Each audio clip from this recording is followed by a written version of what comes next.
What's up, guys, and welcome back to the channel. Today we're going to be doing our summer 2020 rating/review thing here with Tier Maker, of course.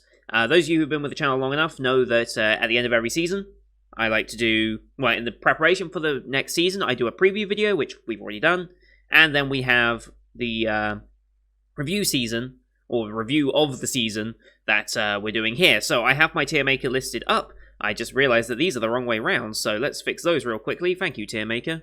No, they are correct, it's just the colours are the wrong way round. Whoopsie daisies.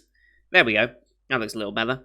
So yeah, this is the standard format that I've been using for the past 2 seasons. We have 10 all the way at the top, and very rarely will I ever allow a show a 10, because it means I can't think it can improve itself in any way. And very few shows could have that that specialness that makes it so that there is no room for improvement whatsoever, which is, most shows have something they could change or improve, either in visual style, audio style, just something about them can be improved, so very rarely are there a 10. Last season we did give a 10 though, in the form of Kaguya-sama Season 2, because that just shit was phenomenal. Sentence of a Bookworm could have done better, I think, in very small aspects, but that would be very nitpicky of me to bring those up. So yeah, last season we also had 12 shows. This time we have 12 shows as well. But last season we had 3 movies. Well, 2 movies and an OVA, whereas this season we only have the 1 OVA. So technically a bigger actual season.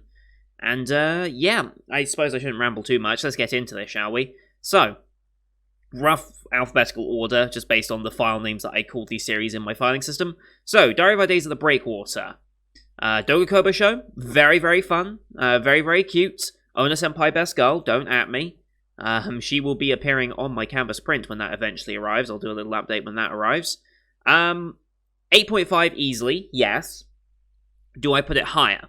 Because at the end of the day, these are cute girls doing cute things shows. There's not a whole lot of story behind them, so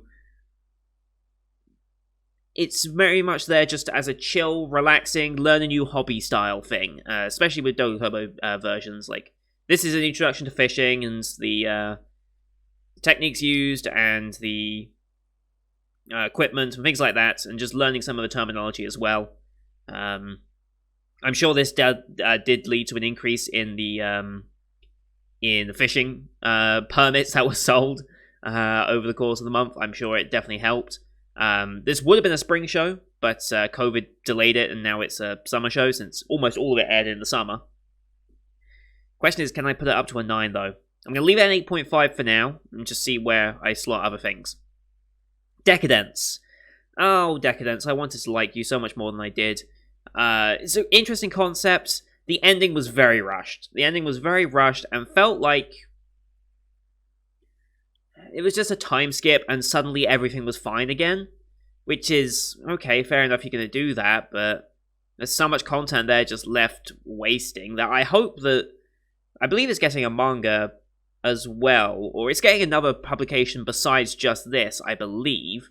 And if they do, I hope they expand more upon that 3-year time skip, because I feel like there's a lot more interesting things there. We're dealing with the system and what that would have done, because we only just met the system in like the last episode, and we had a conversation with it. I would have loved to have seen Natsume and the system have a conversation in that regard, but no, didn't happen. So it's between a 7 or a 7.5 for me. I mean, it looks rather low on this list, but don't forget, like, this only goes down to a 6, and 6, I only watch 6s and above. That's just my rule. If I don't think a show is at least going to hit a 6, I've probably dropped it or didn't start it. Well, I would have started it, I dropped it or something. We'll leave it at 7.5 for now, because I'm feeling generous today, and then we'll move it about. Demon King Academy. Anos, I love you. Anos is a great main character for this. The side characters were great. The story twist at the end was great. Didn't expect it for the most part, but it was great. The Rei and Misa. It was Misa, right? Because Misha is Misha and Sasha, and then there's Misa, because you've got to have 2 characters with similar sounding names, right? Their romance little story that was woven into that was surprising and very much welcome. Yeah, I've got to put it above Breakwater for sure. 9 sounds good to me. Ooh, Leave it at 9 for now. I'm thinking about bumping that to 9.5. Rent a Girlfriend. I'm going to leave that as a 6.5, I think, straight off.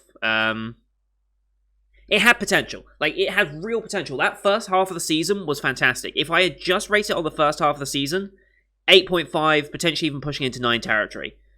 But it's just fallen into the same ecchi rom-com harem hell that every other show of its type seems to fall into. No main character progress can be made as long as you keep the harem, which is disappointing, because I've been waiting for a show that actually wants to change what the genre is about. Like, I don't want the main character just to be a bumbling idiot that always gets things wrong, is slightly creepy, and yet somehow seems to win the favor of the hottest girl in the show. Like, I don't want that trope anymore. It's overdone to death. We all know how it plays out.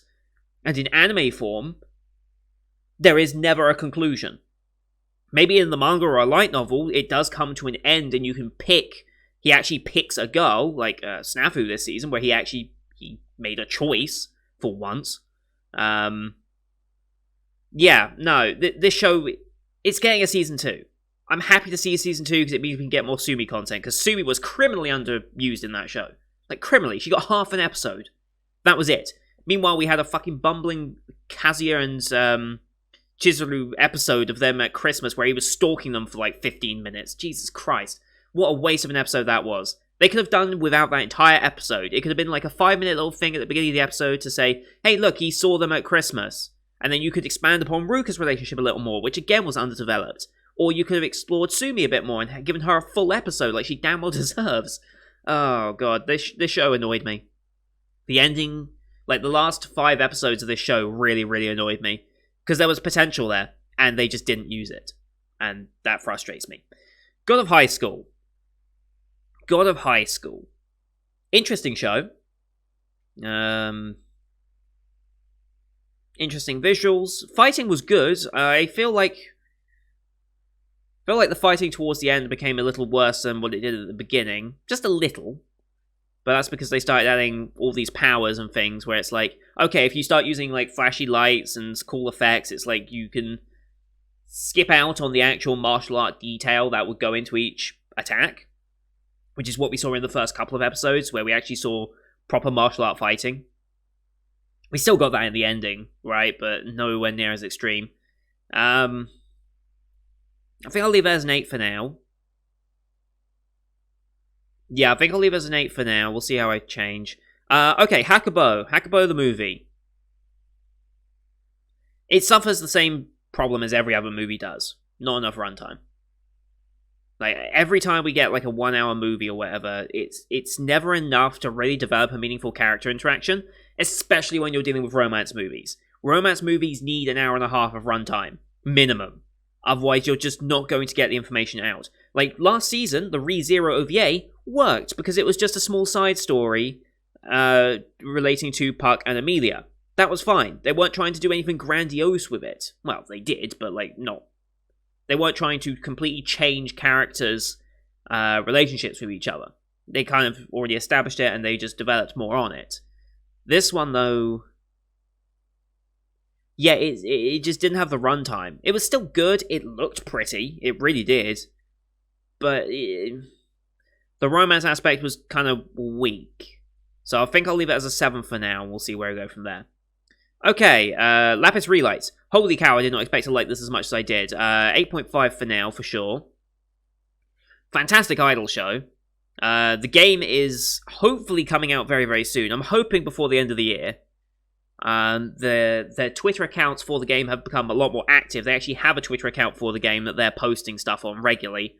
They've posted little character informations for the main 5. They're now moving on to Supernova. I think they just did UA recently. They post around about like 10 a.m. British time every day with something. They've done these little mini like character illustration stories, like a story in one frame type deal. It looked good, like, it really looked good for an idol anime. The songs were interesting, and I actually appreciated quite a lot of the songs, Tiara and Eliza. Great. I loved Eliza's little backstory there with the way that she, like, the foreshadowing as well, when she was touching the ring and tensing up, and like those little moments there go underappreciated, and I very much enjoyed that. Garnet is best girl. Folklore is my favorite subunit at this point, but I want them to expand a bit more on Salsa. So if this ever gets a second season, I would love more Salsa content, but in the game as well, I'm going to be looking more at that subunit more than anything, I think. Also, the game, every single character card is going to have some form of live 2D element to it, which is interesting, setting the standard and saying, look, live 2D doesn't have to be a paid feature, you can actually have that in base cards as well, so I appreciate that. I'm tempted to move up to a 9 because I'm actually invested into the franchise, but we'll leave it 8.5 for now. Millionaire Detective, boom, 9.5. Easy 9.5. What a fantastic story this was. This has that same appeal as It Invaded, right? It has the exact same appeal of laying down the groundwork, giving you clues here and there. The Shigemaru, I think that was the father's name. Those moments were great. The butler, the grandmother, like, all of it was fantastic. I loved Haru and Kanbei's, or Daisuke's, interactions. I love the music usage, the sound design for the second to last episode of the finale, phenomenal, absolutely phenomenal.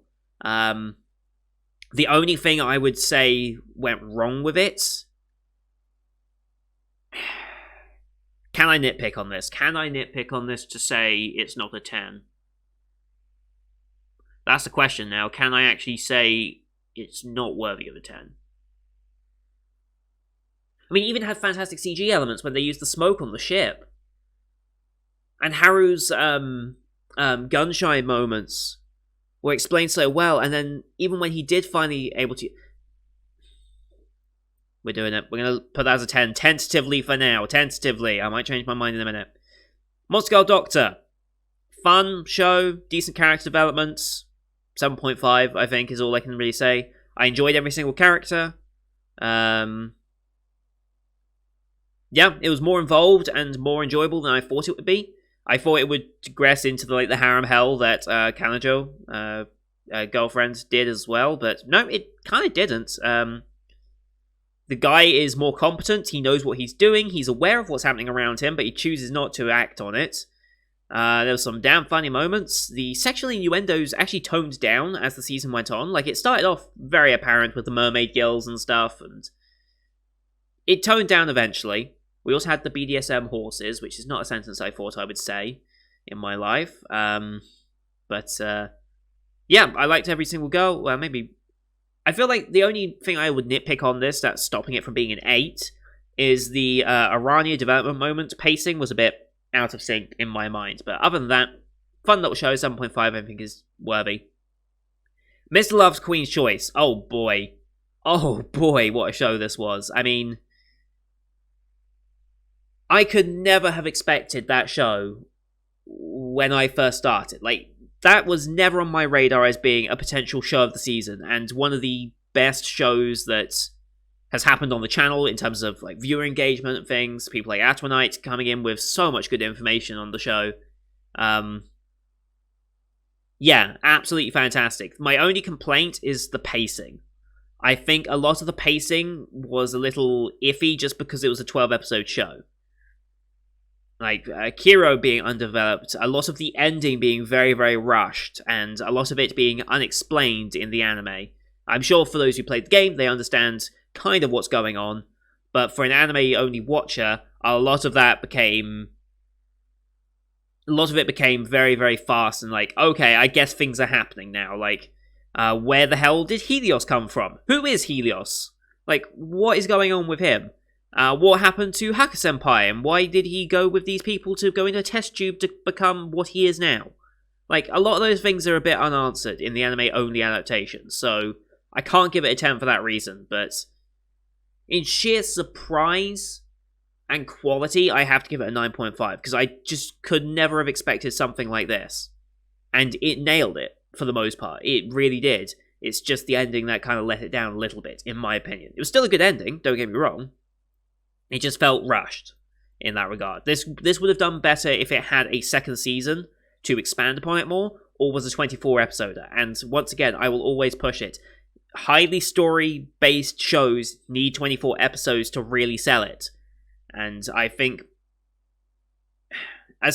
once the cost of animation starts going down, I think 24 episoders will become more apparent. But at the moment, animation costs are still pretty high, so I don't think 24 episoders are that much more frequent. We have a couple of 24 episoders in the fall season that we've already started, so hopefully we'll pick up on some of them, and I can actually tout a 24 episode anime for once. It'll be nice.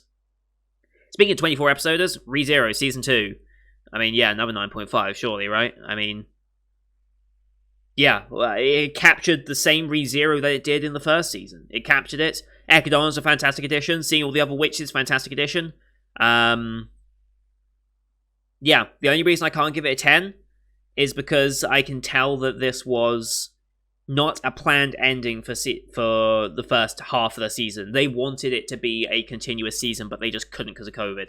Maybe it's a bit unfair to downgrade it because of that, though. Maybe it's a bit unfair to downgrade it because of circumstances out of their control. Okay, no, I will give it a 9.5 because some of the animation quality visibly dipped. But again, that could have been due to COVID. Oh, it's so mean to judge it because of so many of the things that could have been COVID related that might have delayed it. Although they've been hyping this shit up for so long, they even had the director's cut of season 1 airing just in time before this, so you could go straight into it. They should have known better. Like, they should have known better and should have had at least the first half of the show done before they started airing. In my opinion, I think that's on the production schedule. Like, I think anime in general needs to learn that it is so much better to complete your show before airing than to still be editing it upon release. I mean, still have your team ready to edit certain things that you realize were mistakes or might have been critiqued, then yes, sure, go for it. But I think the reactionary approach of anime creation is not a good thing for the industry overall. I don't see much of a benefit in doing that. Maybe I'm wrong because I don't know the industry that well, but for now we'll give it a 9.5. Finally, Uzaki. Fun show. I don't understand how she became such a controversial figure because there's literally nothing controversial about this show at all. Yes, it has sexual innuendos, but they're fucking college students. They're in their 20s. Like, what the fuck is wrong with you people? Like, come on, let them have some fun with it. Oh, but her body shape is similar to that of a baby's anatomy. It's a fucking fictional character. It's a stylistic choice of anime. Quiet. We're not being pedophiles by watching her. Have you seen her breasts? They're the size of Texas. Like, come on. That annoys me, that whole controversial thing. It's like, what the hell? And like the red blood drive, it's like, oh, they're sexualizing women for the sake of it. It's like, if it works, what's the problem? Like, come on. And they're not over-sexualizing her. It's just her in a normal pose of the character. It's the character that's like that. We're not saying all the women are like this character. We're saying that this one woman that we're focusing this story on is like that. Like, if you want to think she's over-sexualized, you have not seen many anime, my friend. Like, Jesus. Rant over. But I think that's an easy 8. Ooh, no, 8.5. 8.5. This show was funny. This show was real funny. The mother's interactions and her misunderstandings were hilarious. I love our main character. He's actually not a spineless character. He's competent. He's actually knows what he's doing. He's willingly being a loner, not because he can't not be.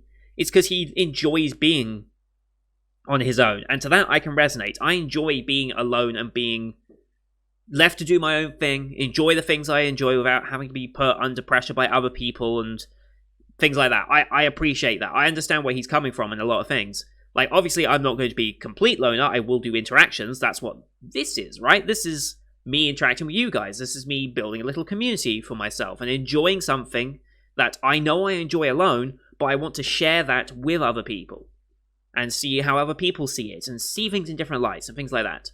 But yeah, this was fun. Ami and, oh boy, was it Shinichi? Was that the name of the friend? Yeah, because Sakurai was the name of the main guy, Shinichi was the name of the secondary. I believe. I have to remember. I'm bad with character names, even after 12 episodes of the show. I don't understand what the deal with Kuso Cat was. That thing was damn freaky every time it showed up. But yeah, it was a very, very fun show, and very much enjoyed it. And that's it. So, do we make any changes here? Do we make any changes? I'm so tempted to put ReZero into 10. I'm so tempted. No, I can't put it into 10 yet. I can't put it into 10. When we get to winter 2021, which is when part 2 of this is meant to air, provided no more COVID delays are on the way with the second wave rising and everything. I don't know how Japan's doing with COVID right now. I assume they've got a handle on it better than Europe has, because Europe is, yeah, we're done for again, basically. America, less about America, the better. Yeah, with part 2 of this, it can go to a 10. I will change my opinion on this. This is already a 9.5. Once the second part comes out, if they... Because we've still got the whole Beatrice thing to solve, we've still got Elsa to solve, we've still got Sanctuary and freeing people there, and still got the third trial to solve. We've still got the mystery of Satella and what is truly going on there. So... There's also the mystery of Otto. Who the hell is Otto? I do not trust Otto. Like, I think he is genuinely a good guy for the sake of Subaru, but I almost feel like there's something hidden about Otto that we don't realize, because he seems too useful and too convenient at times that I feel like there's something going on with him. I don't know what, but I feel like there's more to him that we can explore. So once we start getting some answers to that in part 2, then I'll move that up to a 10. But right now, I don't think I can classify as a 10 just yet. Mr. Love, again, yeah, I can't push that any higher because of its issues. Demon King... It's tempting, but I think I'll leave it as a 9. All these being 8.5s, yep, I can agree. 8, yes, yeah. Okay, yeah, I'm happy with that as my overall tier rating. Can I really say Rent-A-Girlfriend was worse than Hakubo? Based on the first half of the season, no, I cannot. The first half of Rent-A-Girlfriend was actually fantastic. So does that mean I give it a 7 because of that? Or does that mean I bump Hakubo down for not being a 7? That's actually a really tough choice now I think about it. I think I'm going to put Rent-A-Girlfriend up to 7. Yeah, I think based on the first half of the season and Ruka's fantastic background that we unveiled and fantastic character motivation, like that's a very unique motivation that I'm so glad exists. And the promise that we do get more content of this in a second season with Sumi maybe getting some more screen time and potentially some developments. Like, I don't expect any development with the main character, but potentially there is some. For that, I'll give it a 7 and hope that I'm justified in doing so when it comes to season 2. But yeah, that first half of the season was actually fantastic. I loved it. I'm so glad Mami came back at the end. Like, I know people say fuck Mami and all this, but she is the reason why the show was doing so well. As soon as she left, the show kind of started to downturn. Well, no. It was doing all right, then Ruka came up, and then they kind of neglected both Ruka and Mami, and the show declined again. So, yeah. Mami and Ruka are essential to this story for me, I think. And I would like to see more of them as things go on. So, I'll give it a 7 just because the first half of the season was that good. But, I think that's about everything I need to say. There's no other shows I missed, I don't believe, and I'm pretty happy with where all these slot in. I think. I'm judging. Lapis, man, I can't say Lapis was as good as Demon King, though. I can't say Lapis was as good as Demon King. Yeah, I'm gonna have to leave it at that. I'm gonna have to put it as 8.5. But I'm happy with this rating. This was a good season of anime. Like, still a short season. Same with spring. We haven't hit the same size as winter yet, although the full 2020 season is definitely promising to be the biggest season of anime I've ever done, for sure. Provided no more delays, of course. But, yeah, this was a good season of anime. We got some absolute banging shows up here. Still had some decent shows here, but absolute bangers up here, for sure. I'm so glad I gave these a chance, because I didn't expect anything from Lapis. I didn't expect anything from Mr. Love. The rest of these, I kind of had some semblance of an idea of what was going to happen, and I was all for it. Like, Uzaki was going to be another Nagatoro-type show, and I was all for that. Nagatoro's getting an adaptation soon, which I can't wait for. Because I want to see her brought to life in anime form and see if her annoying personality is still as endearing as it was when I read it originally. Because Nagatoro is one of the few things I've actually read. Because I don't normally read source materials for this, but Nagatoro is one of the ones that I actually have read, and I liked her character despite her, essentially. So I'm hoping the anime also makes it as endearing as the original did. But that's going to do it for today, guys. Thank you everyone for watching. I hope you enjoyed this one. Leave a like if you did. It helps grow the channel out. Leave a comment on what you think of my rating, where your personal ratings would be. If you have a show that you didn't watch, or that I didn't watch, sorry, that you would like to slot into this rating, let me know how you would have rated it. If there's anything glaringly obvious, like how dare you put Demon King at 9, it was only a 6.5, let me know. Just be respectful about it. Don't just say your opinions are shit. Okay, Nep's going to say your opinions are shit now. Okay. Nep, you're not allowed to make that comment. What? And someone else will do it now. Whatever. Yeah, let me know your thoughts on this. And hopefully we'll have some real banging shows this fall season as well. So thank you everyone for watching. Don't forget to hit subscribe to see the full season that is currently ongoing. We're on day number 5 here. We've got one show today that's coming out after... Or no, it might have come out before this. I don't know which order I'm doing this in. I think I'm doing it after. So, yeah, we had one show today, and that was Sleepy Demon Castle. Oh, Sleepy Princess in the Demon Castle, not Sleepy Demon Castle. Jesus, that would have been a weirder show.